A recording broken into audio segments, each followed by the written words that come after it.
cuando vemos el lema del Congreso, ¿no? tan especial, ¿no? Manto de alegría. Y la palabra gozo aparece 147 veces en la Biblia. Demuestra que es bien importante estar alegre y gozoso. Uno dice, bueno, yo siempre no estoy gozoso. Es verdad. No siempre estamos alegres. Es verdad. Claro que sí. Pero nuestra meta es esa, ¿no? Jesús, que fue ungido con el aceite de alegría, dice. Un día Jesús envía a 70 discípulos para que vayan y prediquen, evangelicen, salgan, ¿no? Un poquito de todo lo que han aprendido, salgan solos ahora y los manda a una ciudad de 2 en 2, ¿no? Y los manda allí, ¿no? Y retornan y, bueno, hemos sanado enfermos, hemos echado fuera a los demonios, y vienen todos contentos, gozosos, ¿no? Y esa alegría, ¿no? Y el Señor, hasta los demonios se nos han sujetado, fíjate, qué gozo, qué bueno no estar contigo y la unción que nos has repartido, ¿no? Hasta, mira, hemos pisado escorpiones allí y todas las fuerzas del enemigo se han sujetado con nosotros.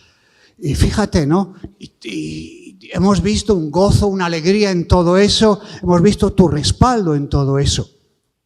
Pero Jesús le dice, pero alégrense también, no solo por eso, sino para que vuestro nombre esté inscrito en el libro de los cielos. Eso es bien importante porque puedes hacer muchas cosas naturales o espirituales incluso también. No sea que el Señor un día nos llame la atención y nos diga, mira, y estemos orando, Señor, Señor, y Él te diga, venga, calla, calla, calla. Todo lo que estás haciendo, tienes que cuidar tu ego, tu orgullo, tu vanagloria. No sea solo activismo, hacer y hacer, sino con qué motivación hacemos las cosas, ¿no? Si vamos a evangelizar, ¿por qué estamos evangelizando? No, vamos a repartir volantes. Qué bueno que repartas volantes, pero ¿eso qué fin tiene? Para que se conviertan. Sí, está bien, pero ¿tú con qué corazón vas a hacer todo eso? Porque te lo han dicho, por obediencia, muchas veces escucho muchas veces, ¿no? Me llama la atención en Juan 15 cuando un pastor tiene 100 ovejas y dice que una de ellas se le extravía, se le pierde. Y dice que cuando encuentra se lleva una alegría tremenda, ¿no? Cuando encuentra esa oveja que se había perdido. Y cuando la encuentra y la retorna, dice que reúne y dice, gozaos conmigo, porque he encontrado la oveja que se había perdido. Y os digo que así habrá más gozo en el cielo por un pecador que se arrepiente. Y nosotros somos esos pecadores que Jesucristo ha ido a buscarnos, ¿no? Esa oveja perdida nos ha un poquito capturado con esas cuerdas de amor y hoy estamos aquí. Pero también dice que una mujer en su habitación perdió una moneda. Dice que empieza a buscarla y cuando la encuentra reúne a los vecinos y dice, gozaos conmigo, porque esta moneda estaba perdida. O sea, nosotros estábamos perdidos también y Jesús nos encontró. Entonces hay gozo delante de los ángeles de Dios cuando un pecador se arrepiente, ¿no? Y a veces, cuando llevas mucho tiempo, el peligro más grande que yo noto es que ya no evangelizamos, como que ya hacemos cultos, pero en el día a día es donde más podemos evangelizar. En tu trabajo, cuando vas en un minibús, en un carro, en un autobús, cuando haces relaciones públicas en una empresa, cuando viene un familiar de un interno que viene a regresar, cuando alguien viene a la congregación. O sea, muchas veces cuando uno lleva más tiempo, el peligro más grande que veo es que nos podemos acomodar solo al sermón dominical, a la célula, al culto de oración, a lo preparado, y luego como que el resto del día no hay que hacer todo eso. Y hay que trabajar solo. Y nos damos cuenta que hay grandes oportunidades que estamos perdiendo. Y luego dice que un padre pierde a un hijo. En este caso al hijo menor, en Lucas 15. No, pierde una oveja retorna, se pone gozoso, pierde dinero, la encuentra, se pone gozoso, pero cuando uno pierde un hijo es mucho más doloroso. En este caso perdió un hijo que se aburrió de ir al culto, ya no le gustaba, yo ya estoy cansado de estar en casa, siempre al culto, venir, ir, yo ya conozco todo esto, yo tengo otra forma de trabajar, quiero hacer otras cosas. Y pidió una herencia que el papá se lo da y sale, conocemos la historia, que lo malgastó. Ya pues llegó un día que retornó, se dio cuenta, se arrepiente, conocemos la historia, que el papá allí lo observa de lejos, sale corriendo, le pone la capa, el anillo, hace fiesta. Y fíjate qué alegría. Fíjate que la Biblia no dice que el papá fue a buscarlo. No dice la Biblia que el papá fue, sino que esperó, posiblemente oró, ayunó, buscó a Dios, esperó el momento de Dios para que ese hijo retornara. Y claro, es fácil cuando a ti no te ocurre nada de eso, ¿no? Pero cuando te ocurre debe ser un dolor muy grande, ¿no? Perder dinero, casi todos hemos perdido dinero. Perder algo material, un carro, una cosa material, una cámara, un celular, a todos nos ha pasado. Pero perder un hijo debe ser mucho más doloroso. Y dice que el padre esperó, no sabemos si esperó 1 año, fueron 2, fueron 3, fueron 5, no dice la Biblia cuánto, pero sí dice que supo esperar, ¿no? Y ese momento de espera seguramente que fue muy duro. Pasarían muchas cosas por su cabeza, no solo por el hijo, sino por el papá y la mamá que estaban esperando todos los días ahí. Y realmente, pues, el gozo a veces no nos sale espontáneamente. Tenemos que provocar el gozo, tenemos que buscarlo. Dice, vamos al libro de Éxodo. Éxodo capítulo 15. Vamos a tocar 3 textos, Éxodo va a ser 15, 17 y Juan 4, ¿no?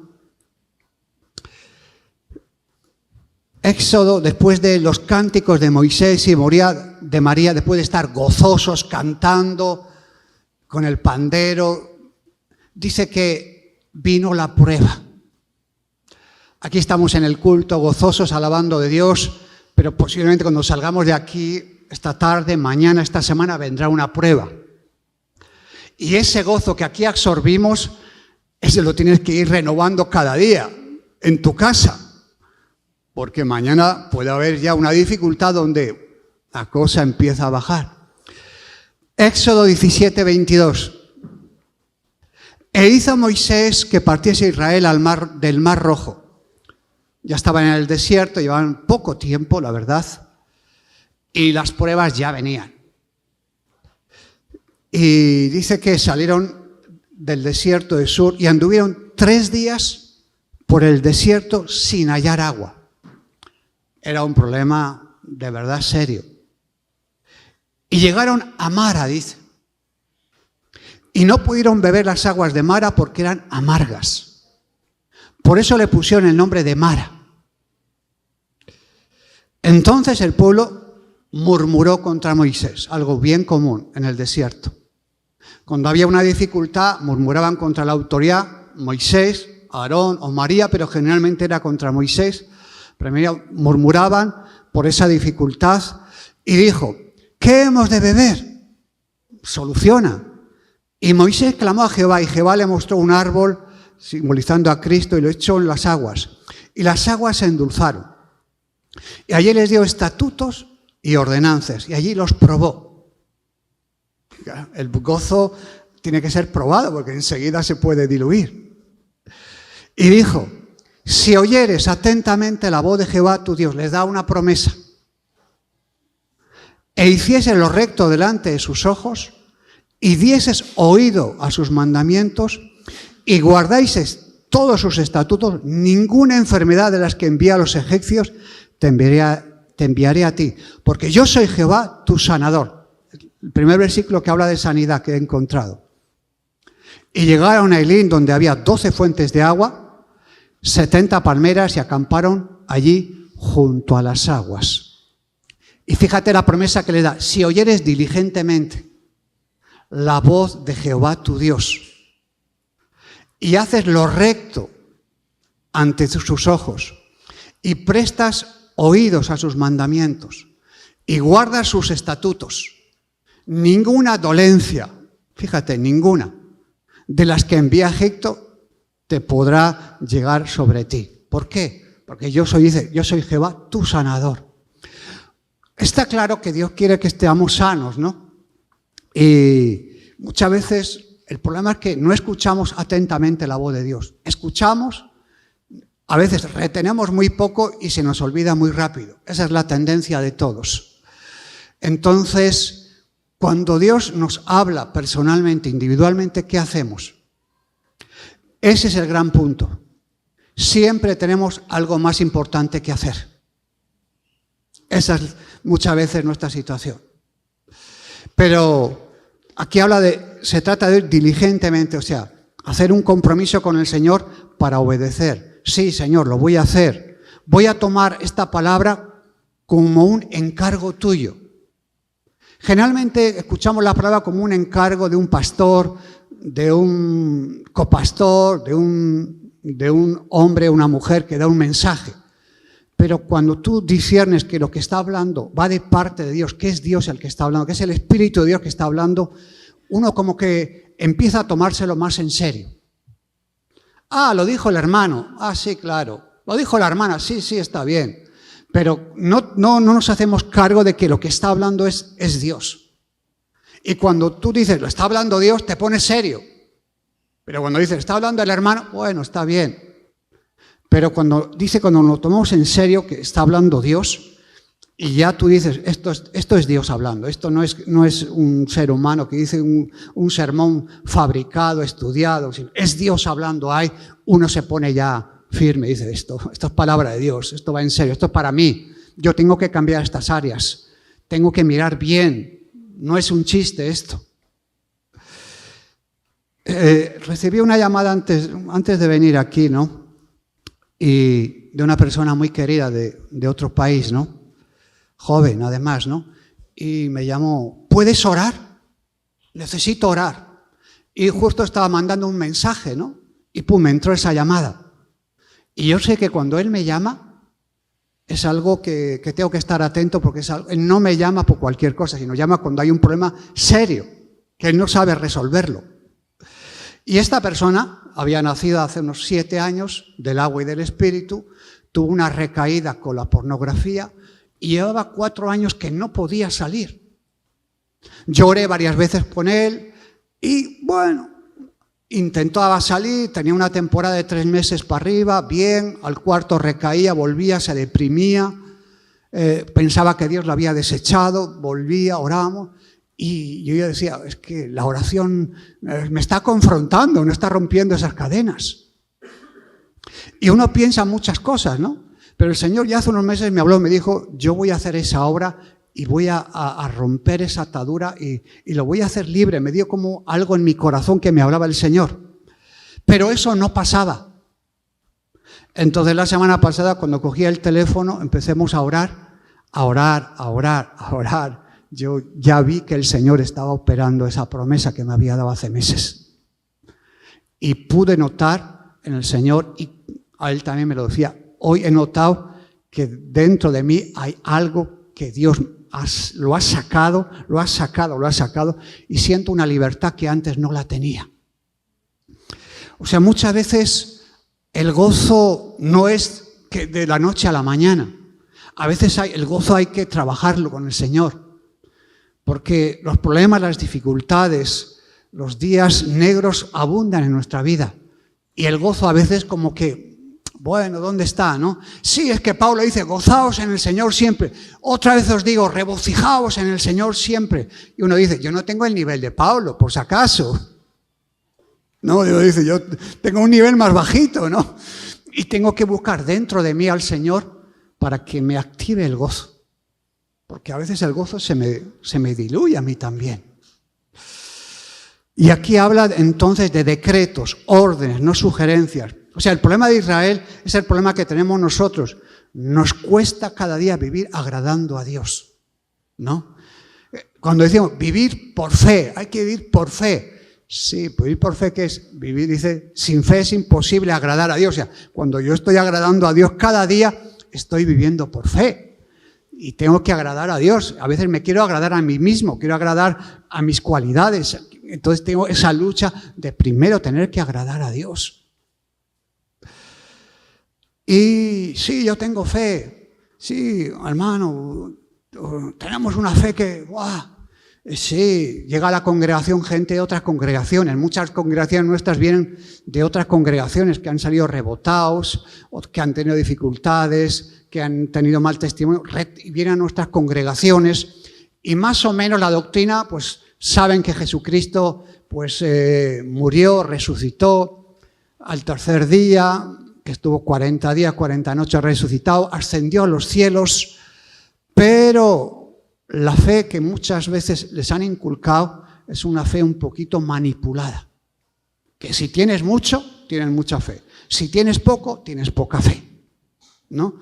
Entonces, no es del todo real todo eso.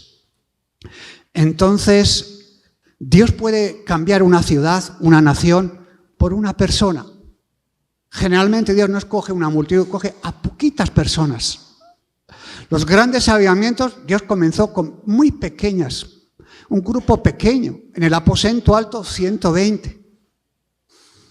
En los avivamientos que hemos tenido a lo largo de la historia, son gente humilde generalmente, que han estado orando en el anonimato, y el Señor ahí se ha manifestado y ha empezado a hacer una gran llama con personas que estaban orando, que nadie conocía, que estaban en el anonimato, como esos 120, y ahí empezaron a conquistar todo el mundo.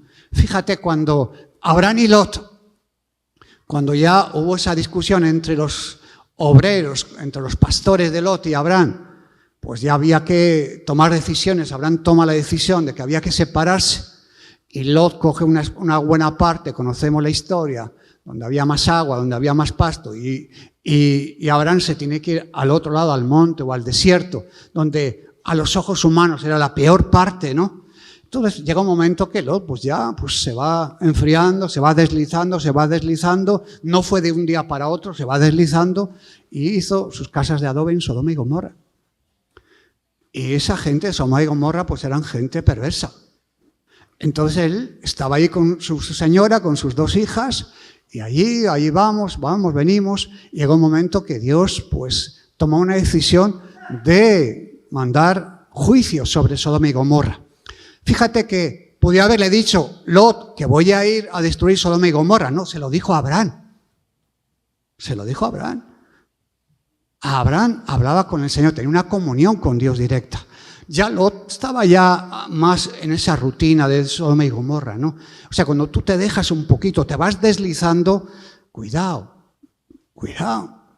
Y Señor, ¿y si hay 50 justos? ¿Y si hay 40? ¿Y si hay 20? ¿Y si hay 10? Ah, Señor, ¿habrá 10 justos? No, pues, Lot y su familia tuvieron que salir casi forzados por los ángeles, porque ellos estaban tan embelesados con todo eso que no sabían qué hacer.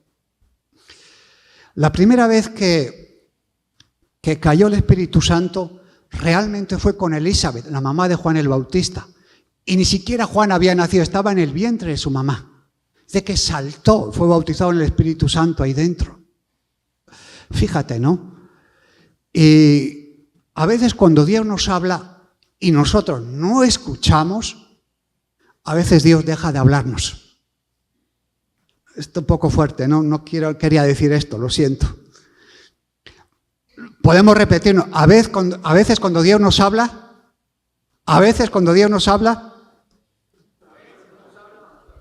y no escuchamos, Dios deja de hablarnos. ¿Y dónde está eso en la Biblia? Dirá alguno, ¿no?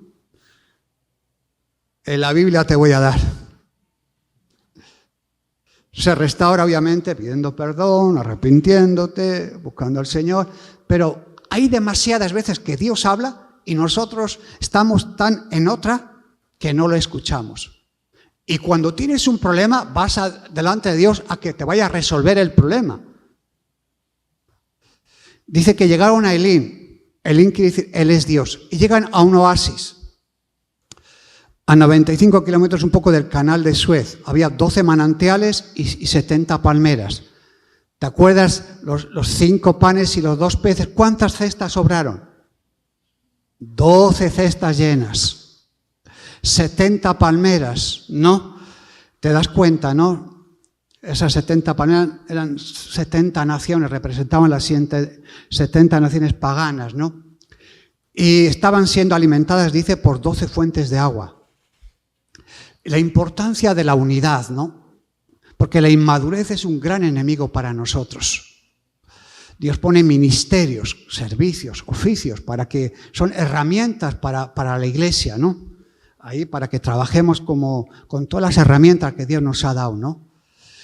Y nos damos cuenta que Moisés, fíjate, siendo fiel, siendo el hombre más manso de la tierra, dice, el más humilde, el que más soportaba aguantar a estas personas, a estos israelitas, 12 ahí, ¿no? 12 no, 2 millones serían, pero 40 años ahí con ellos bregando, tenía que ser un trabajo durísimo, cansador, si no te renovaras.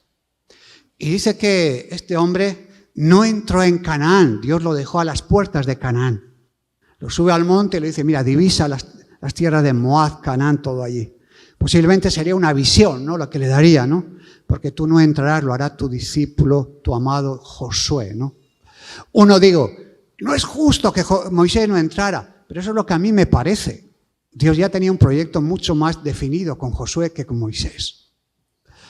Y a veces damos unas opiniones donde no tenemos que darlas. Es Dios el que hace la opinión nuestra, pues está bien, pero no da para esto. Sí, es que Moisés estuvo años con ellos, durmió, comió, desayunó, almorzó, los ministró, los enseñó. Sí, pero Dios dijo hasta aquí. A partir de ahora lo va a hacer otro. Y esas etapas a veces no estamos entendiendo cuando Dios quiere dar en nuestra vida nuevas etapas. Hay Dios que quiere hacer esto ya, esta etapa hay que pasarla a esta etapa. Y tienes que estar atento para saber que esta etapa es diferente, que no lo vas a hacer igual como lo hacías antes. Éxodo 17. Entraron a Mara, amargura. Las aguas a veces son de bendición y a veces son de juicio. ¿Te das cuenta, no? Este oasis que era para beber, era una bendición, eran amargas. Entonces Dios, a través de Moisés, manda el árbol, los endulza y pueden beber. ¿Habrá cristianos amargados, resentidos? ¿Que les falta el gozo, la alegría? Porque durante el caminar, a veces tú puedes estar viviendo esas aguas de amargura.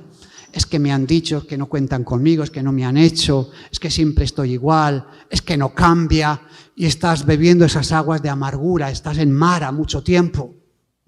Hoy bien estás aquí con gozo, con alegría, alabando a Dios, y dentro de una semana estás con una amargura bebiendo esas aguas. Segundas aguas que tuvo que pasar también Moisés. Éxodo 17:1. Dice así la palabra de Dios. Otro tipo de aguas también. Toda la congregación de los hijos de Israel partió del desierto de Sin por sus jornadas conforme al mandamiento de Jehová y acamparon en Refidín. Y no había agua para que el pueblo bebiese. El agua es fundamental. Y no había. Y altercó el pueblo con Moisés y dijeron, danos agua para que bebamos. O sea, danos como sea, vamos. Y Moisés le dijo, ¿por qué altercáis conmigo? ¿Por qué os estrelláis conmigo? ¿Por qué tentáis a Jehová? Así que el pueblo tuvo allí sed y murmuró contra Moisés. La misma. Murmuró contra Moisés porque no había agua en Mara. Ahora murmuró contra Moisés porque allí no estaban encontrando el agua. ¿Por qué nos hiciste subir de Egipto para matarnos de sed a nosotros, a nuestros hijos, a nuestros ganados? Entonces clamó Moisés a Jehová diciendo, ¿qué haré con este pueblo? ¿No? ¿Te ha pasado alguno, no, Señor? ¿Qué hago con este hermano? O te lo llevas o te lo mando. ¿Te ha pasado alguna vez? Este hermano, yo ya no sé qué hacer. Le he aconsejado, he orado por él. Le he dicho con palabras duras, con palabras blandas. He orado conmigo. Le has ministrado con 2, con 3, con 6, con 8. 0. Lo mismo. Un cabeza hueca que no le entra nada. Pues ya llega un momento que yo ya no sé qué hacer. Entonces digo, Señor, yo no sé qué hacer. Por eso te lo estoy mandando a ver qué hace usted, porque yo no sé. Yo sé que a vosotros nos pasa ya. ¿Qué haré con este pueblo? De aquí a poco me van a apedrear. Y Jehová dijo a Moisés, pasa delante del pueblo, toma contigo a los ancianos de Israel y toma también en tu mano tu vara con que golpeaste el río y ve. He aquí que yo estaré delante de ti, allí sobre la peña en Horeb, y golpearás la peña y saldrán de ellas agua y beberá el pueblo. Y Moisés lo hizo así, en presencia de los ancianos de Israel, y llamó el nombre de aquel lugar Masat o Meriba, por la rencilla de los hijos de Israel y porque tentaron a Jehová diciendo, ¿está pues Jehová entre nosotros o no? Fíjate hasta dónde llegaron, ¿no? No sé si te ha pasado. Señor, ¿tú estás ya conmigo? Ya no sé, yo ya no sé qué hacer. Fíjate, ¿no? Otro momento de parada fue estas aguas donde hay rencillas, ¿no? Rencillas, peleas, discusiones entre hermanos, bebiendo y ahí contaminándote con discusiones, rencillas, crítica, murmuración, hablando mal uno del otro, tentando a Dios, haciendo por aquí, haciendo por allá. Fíjate, ¿no? El agua fue un gran problema. Fíjate, un gran problema. Y va a ser el último problema para que Moisés entre en Canaán. Cuando Dios le dijo, habla a la roca, y él golpeó a la roca. Tuvo un gran problema. Entonces, fíjate, ¿no? Jesús durante su ministerio va a decir, yo soy el agua de vida. Y el último pozo que quiero hablarte esta noche es el pozo de Jacob, que dice el pozo del reencuentro o de la reconciliación. Igual has estado viviendo todas estas semanas de ese pozo de amargura, situaciones que te han pasado. Has estado viviendo en tu casa, en tu familia, de ese pozo de rencillas, de peleas, de discusiones, y has estado bebiendo y bebiendo, estás contaminado. Y vienes al Congreso y quieres tener gozo, así nomás, alabando un poco al Señor, ya tengo gozo, ya se me fue. Y cuando sales por esa puerta y retornas a tu casa, el problema sigue igual. Porque quisiste con algunas alabanzas alegrar el alma y el espíritu ahí está todavía que no lo has tocado. Fíjate, ¿no? Jesús, durante el ministerio Juan 4, conversa con una mujer samaritana. Puedes leerlo luego en tu casa. Seguramente lo has leído muchas veces además. Con esta mujer. Fíjate, en Juan 3 y Juan 4. Juan 3, Jesús habla con un hombre principal de la sinagoga, un hombre llamado Nicodemo, y vino a aclarar dudas a Jesús, tocando la puerta durante la noche para que nadie indagara que entraba en la casa de Jesús. Jesús no tenía problemas de hablar con él. Habló, le sacó ciertas dudas, no hay ningún problema. Juan 4. La mujer va por agua al mediodía. Calor, era una rutina. Generalmente la norma era ir muy temprano.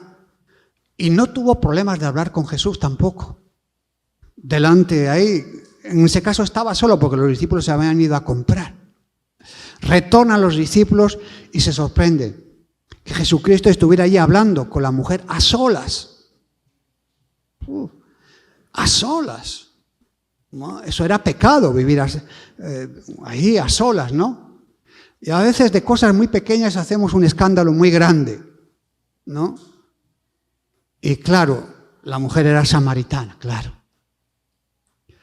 Y la mujer tenía sed, pero no solo sed física de ese pozo. Había en su interior, había unas luchas muy grandes. Y seguramente esta mujer quería cambiar. Seguramente en sus momentos de lucidez, ahí diría, yo estoy cansada de este tipo de vida.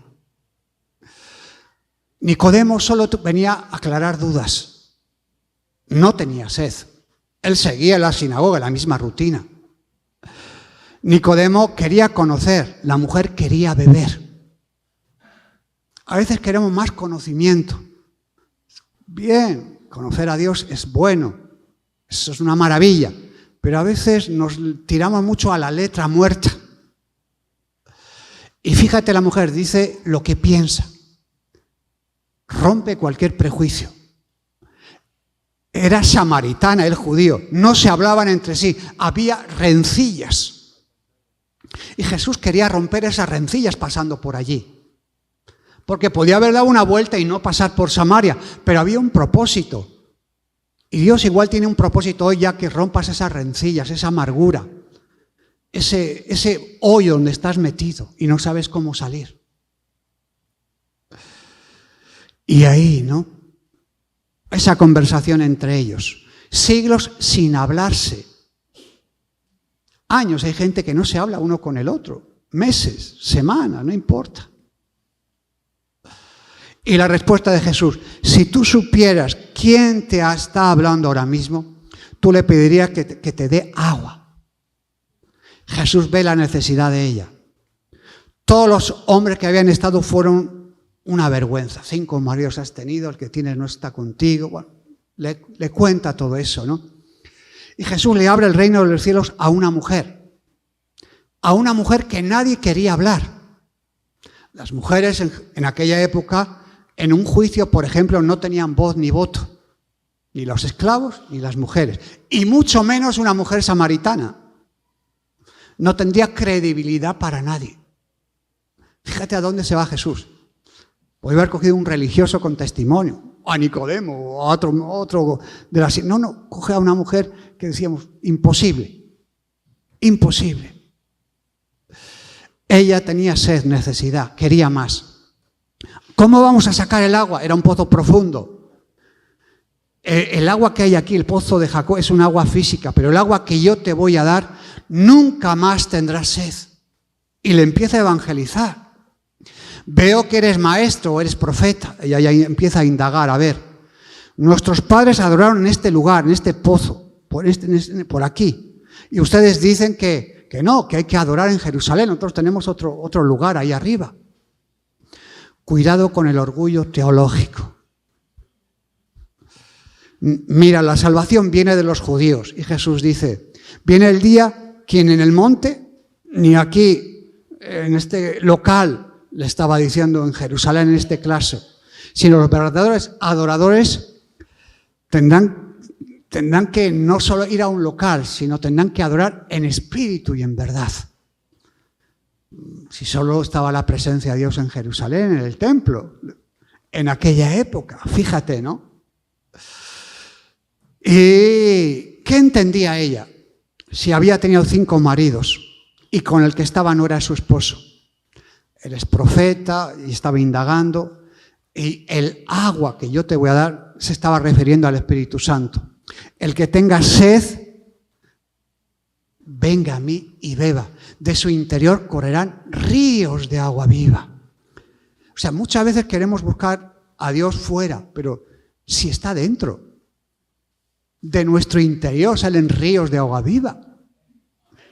Siempre queremos buscar las cosas ahí, donde el hermano, donde la hermana, pero si la fuente está dentro de nosotros, el Espíritu Santo está dentro de nosotros. O sea, mis recursos no pueden venir algunos de fuera, pero el recurso principal viene del Espíritu de Dios, del interior. El problema es que nos cuesta ver dentro. Es más fácil ver los fallos, lo que hacen los demás. Fíjate. Y el Espíritu Santo obró sobre esta mujer samaritana antes que incluso sobre Cornelio. ¿Se acuerda cuando Pedro tuvo que ir a la casa de Cornelio?